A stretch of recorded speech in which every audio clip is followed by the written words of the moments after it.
Good morning student. पिछले lockdown में मैंने चैनल तैयार किया था ताकि घर में बैठे बच्चे आप लोग आसानी से हिंदी मीडियम में साइंस की पढ़ाई को समझ सके, है ना। खास तौर पर मैंने इसलिए बनाया है कि गांव में बैठे बच्चे, दूर दूर देश के बच्चे जिनके पास किताब नहीं है और अचानक स्कूल बंद हो जाने के कारण किताब बहुत को नहीं मिल पाई है, उन लोग के लिए मैं ये तैयार की हूँ। और बुक से ही मैं पढ़ाती हूँ ताकि आप लोग के पास बुक नहीं है तो कोई दिक्कत नहीं है। ठीक है, बुक से ही पढ़ाऊंगी, उसी से सारे क्वेश्चंस पाठ्यक्रम जितने भी प्रश्न उत्तर है वो मैं करवाती हूँ। और लास्ट वीडियोज में सारे क्वेश्चन आंसर की सॉल्यूशन रहेंगे। ठीक है, इसलिए आप लोग निराश मत होइएगा, आप लोग पढ़ते जाइए, आप लोग को लास्ट में सारे क्वेश्चन का आंसर मिल जाएगा। ठीक है, लेकिन बुक्स अवेलेबल नहीं रहने के कारण मैं बुक से ही पढ़ाती हूँ ताकि सारे बच्चे इसका फायदा उठा सके। ठीक है, तो पिछले क्लास में मैंने पेज नंबर 167 बतलाया था। उसमें गतिज ऊर्जा के बारे में बतला रहे थे, है ना। गतिज ऊर्जा क्या, उसके बहुत सारे एग्जाम्पल थे गतिज ऊर्जा के, जैसे कि आ, इसमें देखिए 167 पेज में नीचे में चलती हुई गोली, बहती हुई हवा, घूमता हुआ पहिया, गतिशील पत्थर, है ना, गिरता हुआ नारियल, गतिशील कार, लुढ़कता हुआ पत्थर, उड़ता हुआ हवाई जहाज, बहता हुआ पानी, उड़ती हुई चिड़िया, चलता हुआ जानवर, तैरती हुई मछली, चलता हुआ जहाज। मतलब असंख्य है, इसका कोई गिनती नहीं कि कितने गतिज ऊर्जा का उदाहरण है ना। दौड़ता हुआ खिलाड़ी, बहता हुआ पानी, कुछ भी। तो ये गतिज ऊर्जा के कुछ उदाहरण हुए।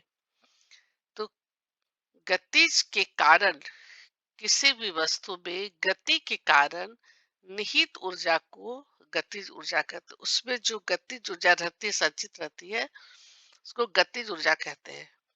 तो किसी वस्तु की गतिज ऊर्जा उसकी चाल के साथ बढ़ती है ना। गतिज ऊर्जा अधिक भी हो सकती है, धीरे भी हो सकती है और बिल्कुल कम भी हो सकती है। तो यह चाल के साथ बढ़ती है। हम्म तो किसी गतिशील वस्तु में उसकी गति के कारण कितनी ऊर्जा निहित होती है, यह परिभाषा के अनुसार हम कह सकते हैं कि किसी निश्चित वेग से गतिशील वस्तु की गतिज ऊर्जा उस वस्तु पर इस वेग को प्राप्त करने के लिए किए गए कार्य के बराबर है। फिर से ध्यान से सुनेगा। परिभाषा के अनुसार हम कहेंगे गतिज ऊर्जा को कि किसी निश्चित वेग से गतिशील वस्तु, है ना, जो वस्तु गतिशील है, तो किसी निश्चित वेग से गतिशील वस्तु की गतिज ऊर्जा, उसकी जो काइनेटिक एनर्जी है, गतिज ऊर्जा है, वह उस वस्तु पर इस वेग को प्राप्त करने के लिए किए गए कार्य के बराबर है ना, किए गए कार्य के बराबर है। अब किसी वस्तु की गतिज ऊर्जा को एक समीकरण के रूप में हम लोग व्यक्त करते हैं, तो और भी पता चलेगा कि गतिज ऊर्जा में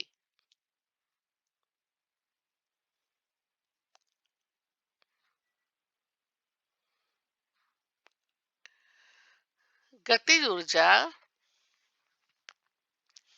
वेग को प्राप्त करने के लिए कार्य के बराबर है, और हमें की गतिज ऊर्जा को एक समीकरण के रूप में व्यक्त करें। मान लीजिए एम द्रव्यमान की एक वस्तु एक समान वेग u से गतिशील है। ठीक है, एम द्रव्यमान, द्रव्यमान को हम एम से डिनोट करते हैं और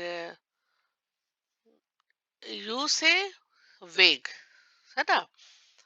तो अब मान लीजिए कि अब इस पर एक नियत बल, फोर्स, विस्थापन की दिशा में लगता है ना। तो वस्तु इस दूरी तक विस्थापित हो जाती है। कार्य के बारे में जानना है। और समीकरण 11.1 से किया गया कार्य F W equal to F S के बराबर है, यानी कि कार्य बल और विस्थापन के बराबर, उसके गुणनफल के बराबर है। तो वस्तु पर किए गए कार्य के कारण इसके वेग में परिवर्तन होगा। किसी वस्तु पर किए गए कार्य के कारण इसके वेग में परिवर्तन होगा। तो मान ले कि इसका वेग u से v हो जाता है ना। कार्य के कारण इसके वेग में जो परिवर्तन होगा, तो इसको हम लोग कैसे मान ले रहे हैं कि इसका वेग u से v हो जाता है, इनिशियल वेलोसिटी और फाइनल वेलोसिटी। तो मान लीजिए कि उत्पन्न हुए त्वरण का मान a है ना, त्वरण का मान a है और ये हो गया वेग u और v, u से v हो जाता है। तो कैसे हम लोग समीकरण निकालेंगे? तो गति के जो तीन समीकरणों के बारे में जो हम लोग पढ़े हैं, है ना, गति के जो नियम हैं, तो उसमें क्या है, एक समान त्वरण से गतिशील किसी वस्तु के प्रारंभिक वेग u, है ना, जब प्रारंभिक वेग रहेगा तो u और अंतिम वेग v तथा विस्थापन s के बीच निम्न संबंध है। तो ये कौन सा हो गया गति का नियम? v square minus you square equal to 2as, है ना। समीकरण याद कीजिए, गति के नियम, गति के नियम का समीकरण। या इसको वैसे लिख सकते हैं, s बराबर v square minus you square by 2a, है ना। जब हम s निकालते हैं तो हम इसको ऐसे लिख सकते हैं, v square minus you square by 2a। ठीक है, तो ये हो गया दूसरा रिएक्शन, दूसरा इक्वेशन। ये हो गया दूसरा इक्वेशन। तो इक्वेशन को हम नंबर दे सकते हैं कि ये एक है या दो है या तीन है, जो भी हो। अब हम फिर देख रहे हैं कि F equal to M A, है ना। जैसे force equal to F into S एक रिएक्शन था, है। और यहाँ पर क्या है कि F equal to M A, ये भी हमें पता है। तो इस प्रकार समीकरण 11.2 को समीकरण 11.1 में सेट करते हैं इसको, है ना। S is equal to V square minus you square by 2a, और इसको किस में करते हैं? 11.1 में, यानी कि इसमें डब्ल्यू एफ एस वर्क जो है वह फोर्स और डिस्प्लेसमेंट के बराबर है ना। ये डब्ल्यू जो है वह फोर्स और डिस्प्लेसमेंट के बराबर है। तो इसको और इसको जब हम लोग मिला देते हैं, समीकरण को रखते हैं, तो ये क्या हो जाएगा? अ, ये हो जाएगा W is equal to F into S, होगा ना। W is equal to F into S.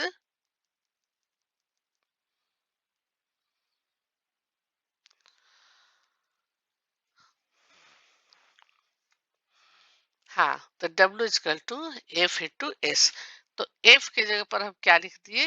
M A, है ना। एफ की जगह पर एम ए, और एस की जगह पर V square minus you square by 2 है। ठीक है, यहाँ तक तो क्लियर हो गया। समीकरण को हमने क्या किया, समीकरण इसमें रखने पर सूत्र क्या बन जाता है? W is equal to F into S. ठीक है, तो एफ की जगह पर हम क्या लिखे? M A. याद कीजिए समीकरण, एफ के इजिकल टू पर जगह पर एम ए, और एस की जगह पर V square minus you square by 2a, ऐसे भी लिख सकते हैं। या इस समीकरण को हम इस तरह से भी लिख सकते हैं, W बराबर V square minus you square को हम ब्रैकेट में ले लेंगे, और यहाँ पर हो जाएगा W is equal to 1/2 M V square minus you square. हाँ, देखिए, इसको देखिए तो पता चल जाएगा। यहाँ पर क्या हो जाएगा, डब्ल्यू इजकल टू, है ना, ए ए, ए ए और M, half 1/2, half M, A A cancel, V minus you square, तो यहाँ पर हो जाएगा वी स्क्वायर, है ना, half 1/2, half M V square. ठीक है, और इसी समीकरण को हम लोग याद रखेंगे कि W is equal to half M V square minus you square, है ना, half V, half M V square minus you square, ये हो गया initial velocity, final velocity minus initial velocity, जो एस इजकल टू जो फॉर्मूला बना था वो है। अब इसको फिर हम कैसे लिखेंगे कि यदि वस्तु की गति अपने विराम अवस्था से प्रारंभ होती है, हाँ, यदि वस्तु की गति अपने विराम अवस्था से प्रारंभ होती है तो यहाँ पर क्या हो जाएगा, जहां से स्टार्ट होता है वहां पर क्या हो जाता है, जीरो, है ना, तो जहां से स्टार्ट होता है तो वहां से हम उसको मानते हैं जीरो, तो फिर यू क्या हो गया, जीरो, यानी कि इनिशियल वेलोसिटी क्या हो गया, जीरो, क्योंकि विराम अवस्था से प्रारंभ हो रहा है, तो यहाँ पर हो गया यू बराबर जीरो। तब फिर एक नया सूत्र क्या बन जाएगा, W is equal to half M V square, है ना, यहाँ पर एक नया सूत्र बना, half M V square minus you square, फिर u को विराम अवस्था में u है तो ये जीरो हो गया, तो फिर नया इक्वेशन बन गया हाफ एम वी स्क्वायर।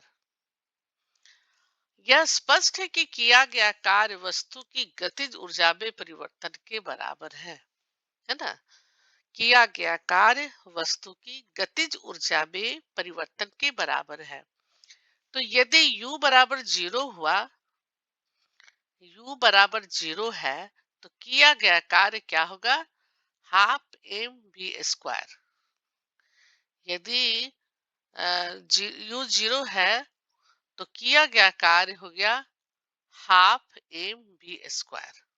ठीक है, u यहाँ पर जीरो है तो हमको यहाँ पर u लिखना ही नहीं है, हाफ एम वी स्क्वायर। तो किया गया कार्य वस्तु की गतिज ऊर्जा में परिवर्तन के बराबर है। एक द्रव्यमान की तथा एक समान वेग v से गतिशील वस्तु की गतिज ऊर्जा का मान हाफ एम वी स्क्वायर हुआ। यदि m द्रव्यमान है और एक समान वेग तथा एक समान वेग यानी v से गतिशील वस्तु की गतिज ऊर्जा का मान हो गया E की, यानी कि kinetic energy is equal to half M V square.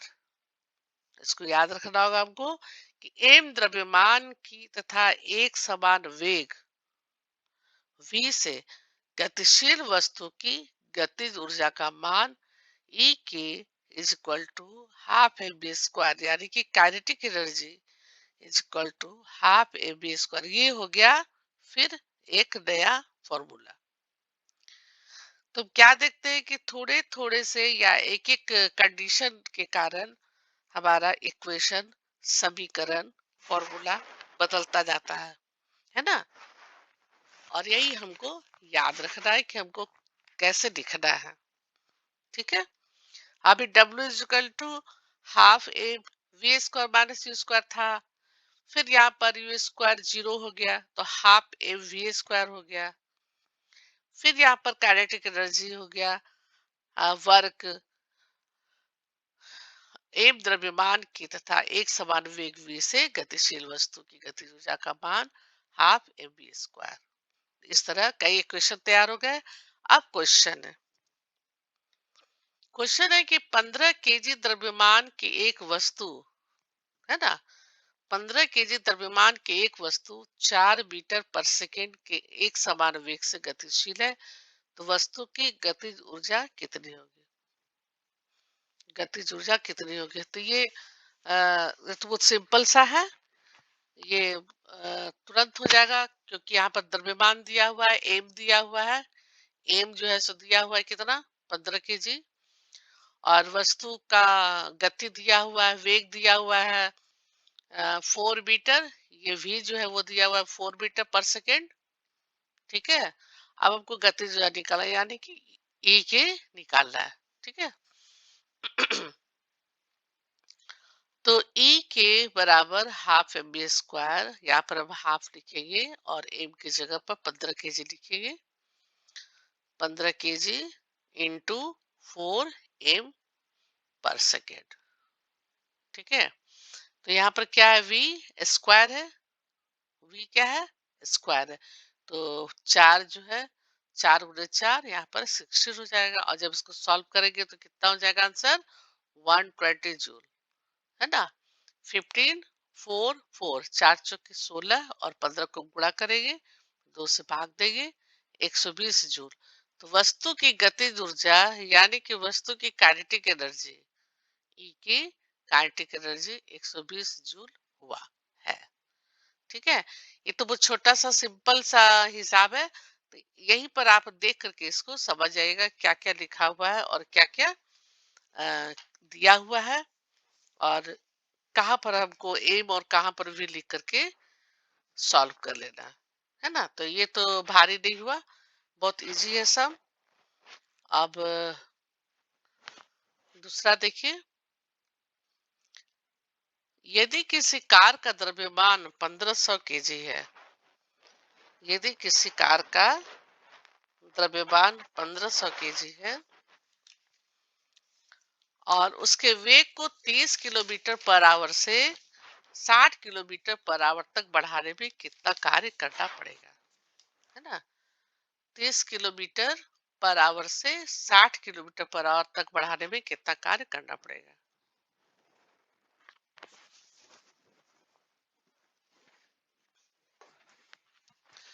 तो सबसे पहले हम कार का द्रव्यमान देखेंगे कितना है, 100 1500, है ना।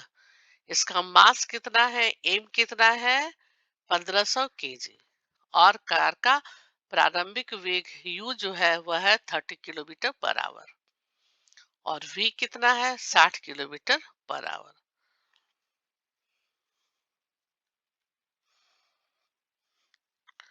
तो सबसे पहले इसको हम लोग चेंज कर लेंगे। 30 km/h को 30 × 1000 मीटर, 60 × 60 सेकेंड, है ना। तो इतना करने के बाद कितना आया, 25/3 मीटर पर सेकेंड, है ना। इसको हम लोग क्या किए, मीटर में चेंज किए ना, किलोमीटर को मीटर में चेंज कर लिए और समय को 60 × 60 सेकेंड में किए और आया यहाँ पर 25/3 मीटर पर सेकेंड। इसी प्रकार का कार का अंतिम वेग है 60। यहाँ पर 30 था और यहाँ पर v क्या है, 60 km/h।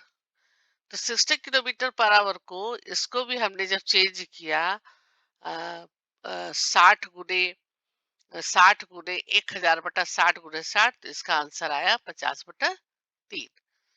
तो ये हो गया v।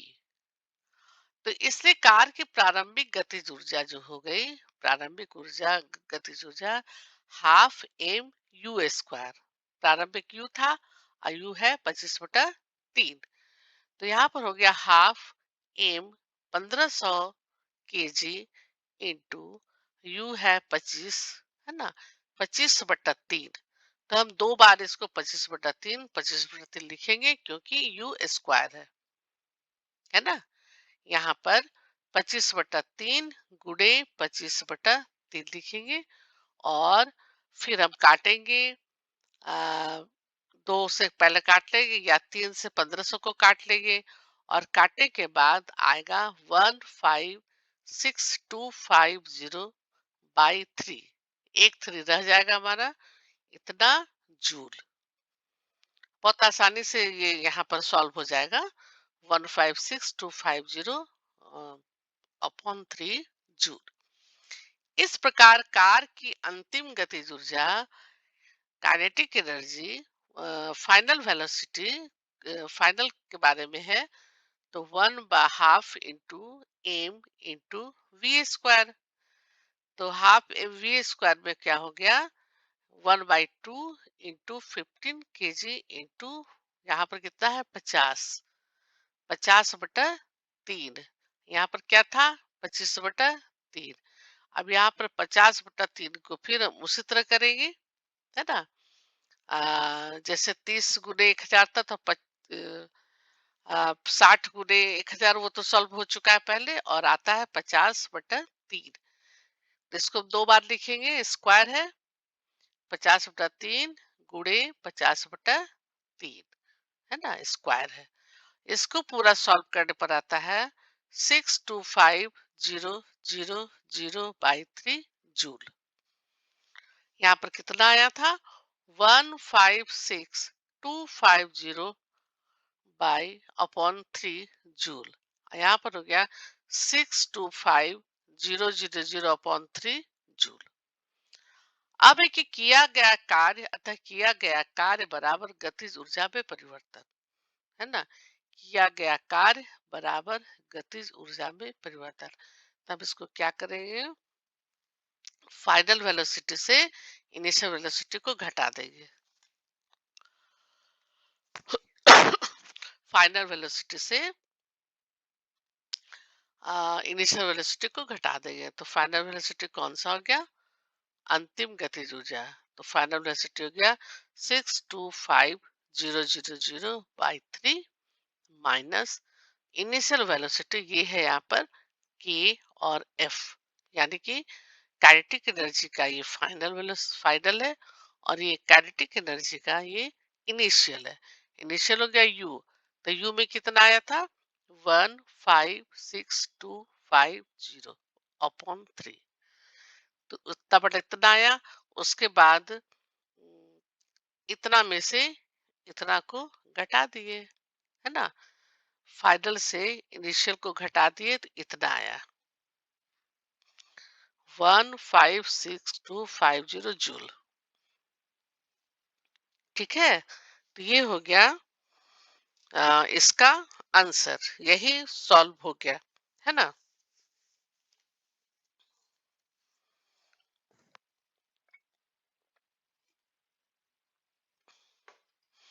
अब है, ये तो सम्स था और एग्जाम्पल में बना हुआ था, इसलिए मैंने कॉपी पे बना के नहीं दिखलाया, क्योंकि इससे तो बना हुआ है ही और मैं इसे समझा दे रही हूँ। वैसा समझने से मैं बना करके अलग से आप लोग को समझाऊंगी। ये तो बुक पे है और हो भी गया। ठीक है, अब है क्वेश्चन कि किसी वस्तु की गतिज ऊर्जा क्या होती है। ठीक है, किसी वस्तु की गतिज ऊर्जा क्या होती है।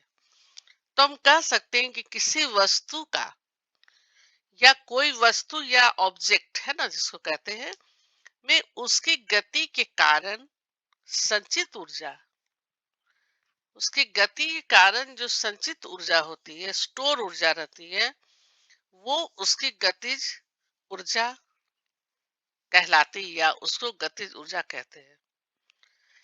किसी वस्तु या ऑब्जेक्ट में उसकी गति के कारण जो संचित ऊर्जा होती है उसको हम गतिज ऊर्जा कहते हैं। और वस्तु की गतिज ऊर्जा उसके द्रव्यमान तथा गति पर निर्भर करता है। गतिज ऊर्जा उसके द्रव्यमान और गति पर निर्भर करता है। द्रव्यमान m और वेग v, है ना। और हम लोग लिखते हैं काइनेटिक एनर्जी, गतिज ऊर्जा बराबर हाफ एम वी स्क्वायर। तो इतना का भी जरूरत नहीं है, बस हम इतना ही कर सकते हैं कि किसी वस्तु या ऑब्जेक्ट में उसकी गति के कारण जो संचित ऊर्जा होती है उस संचित ऊर्जा को उसकी गतिज ऊर्जा कहते हैं।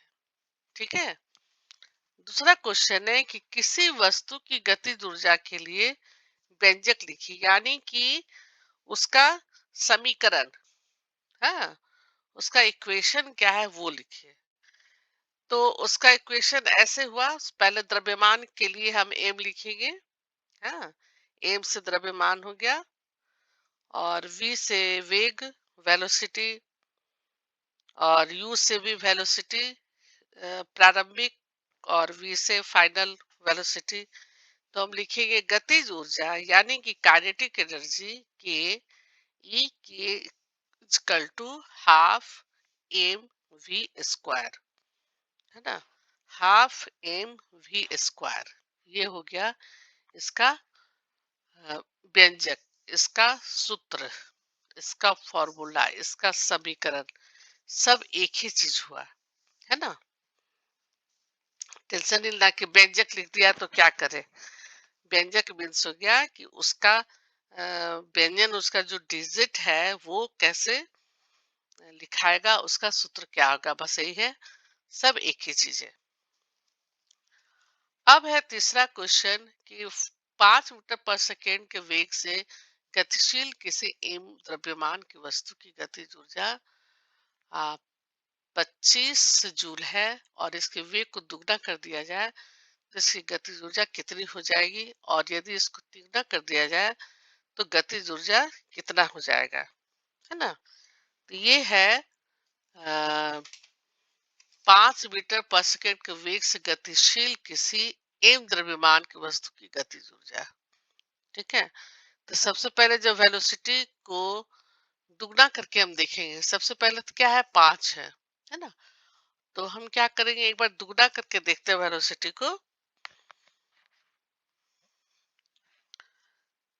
तो 5 का 10 हो जाएगा, है ना। तो क्यों ना हम पहले लिख ले, समझ ले कि ई के बराबर हाफ एम स्क्वायर, एम बराबर मास किसी का ऑब्जेक्ट, वस्तु का द्रव्यमान, और वी वेलोसिटी, है ना। और काइनेटिक एनर्जी जो है वह दिया हुआ है कितना, 25 जूल। कितना दिया हुआ है, 25 जूल पहले से दिया हुआ है। तो गतिज ऊर्जा बराबर हाफ एम बी स्क्वायर। तो हाफ और एम, ऐसे ही एम के जगह पर अभी हम एम ही लिखेंगे, एम निकालेंगे, और गतिज ऊर्जा 25, है ना। 25 जूल। तो इसको, ये जो सम्स है इसको मैं अ, बना करके उसमें दिखलाऊंगी, है ना। ये सम्स जो है ऐसे है कि चलो दोगुना कर देंगे तो गतिज ऊर्जा उसका जो है वह 4 गुना ज्यादा हो जाएगा, और जब इसका वेलोसिटी को हम 3 गुना कर देंगे तो ये 9 गुना ज्यादा हो जाएगा। लेकिन हम इसे आप लोग को कॉपी में बना के दिखलाएंगे, ठीक है।